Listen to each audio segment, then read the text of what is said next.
किसी भी परिस्थिति में चीन को बाजार बनने नहीं दें, लेकिन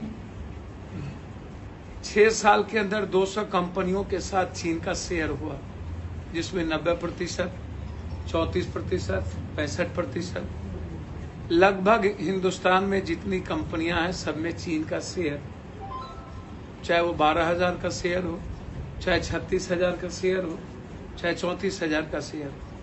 रक्षा विशेषज्ञ शुक्ला ने साफ शब्दों में कहा कि हमारी खुफिया एजेंसी बिल्कुल फेल कर चुकी है और चीन लगातार नेपाल, बांग्लादेश, श्रीलंका, ताइवान, चारों तरफ से सभी देशों में और जलपोत के साथ साथ ताइवान के खाड़ियों में पूरी चीन की सैनिक अपना कैंप बना चुकी है। पहली बार दुनिया में नेपाल ने भारत में ढुक करके गोली चलाई और देश के प्रधानमंत्री चुप रहे। बांग्लादेश ने आंख दिखाया, देश के प्रधानमंत्री चुप रहे। चीन ने साफ शब्दों में शुरू से कह रहा है कि मैं छोड़ने वाला। चीन के एडवर्टाइजमेंट में क्रिकेट टीम की सबसे बड़ी भूमिका है। अमिताभ बच्चन के केबीसी की एडवर्टाइजमेंट कर रही है और लगभग हीरो चीन की कंपनियों का एडवर्टाइजमेंट कर रहा है।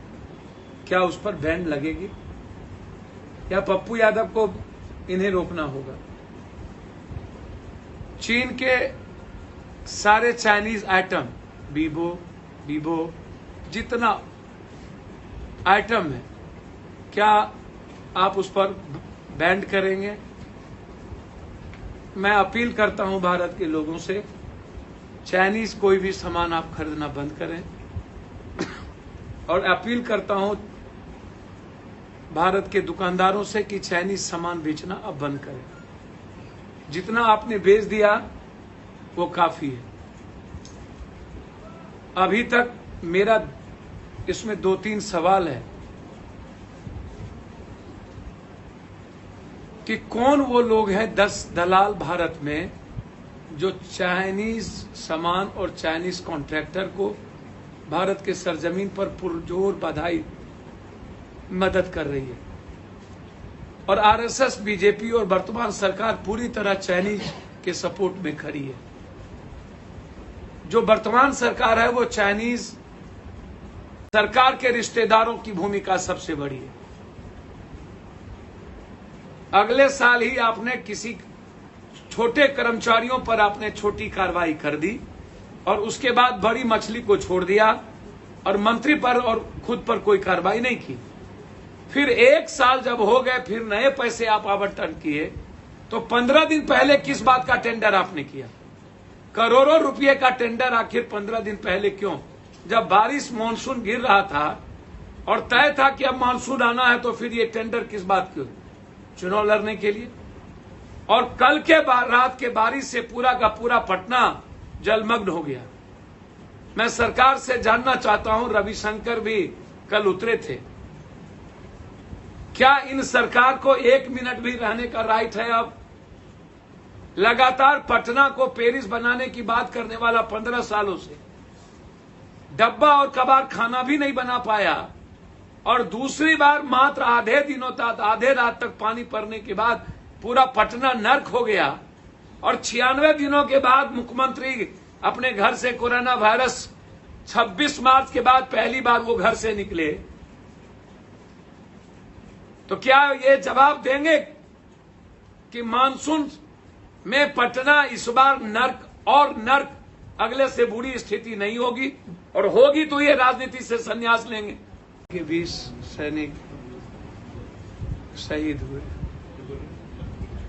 और अभी तक देश के प्रधानमंत्री चुप हैं कि कितनी कैजुअलिटी हुई, कितने हताहत हुए हैं, कुछ भी बोलने को तैयार नहीं।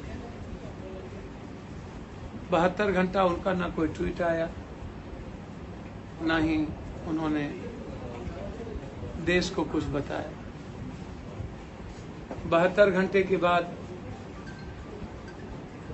एक देश की एजेंसी ने ट्वीट किया कि 20 लोग सैनिक हताहत हो गए। मारते मारते मरे सैनिक तो लड़ते लड़ते ही मरता है। लेकिन आप कहां सोए हुए थे? आप चुप क्यों थे? आपकी खुफिया एजेंसी क्या कर रही थी? PP 14, 15, 16, 17, 18 पर चीन के सैनिक ने कब्जा कर लिया। 60,000 वर्ग मीटर भारत के भीतर आकर के चीन की सैनिक ने अपना पूरा साम्राज्य बना लिया।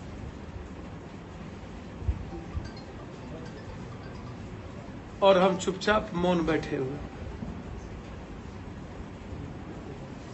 जो सरकार के पहले RSS और BJP कहती थी कि हम भारत की बिहार के आधुनिक अस्पतालों में से एक NSMCH multi speciality 350 bedded hospital, अनुभवी डॉक्टर एवं ट्रेन्ड पैरामेडिकल स्टाफ, विश्व स्तरीय सुविधाओं के साथ अत्याधुनिक ऑपरेशन थिएटर, ICU, NICU, निशुल्क OPD परामर्श, 24 घंटे इमरजेंसी सर्विसेज और जटिल गर्भावस्था का इलाज। Netaji Subhash medical college and hospital, Amhara, Bihta, Patna.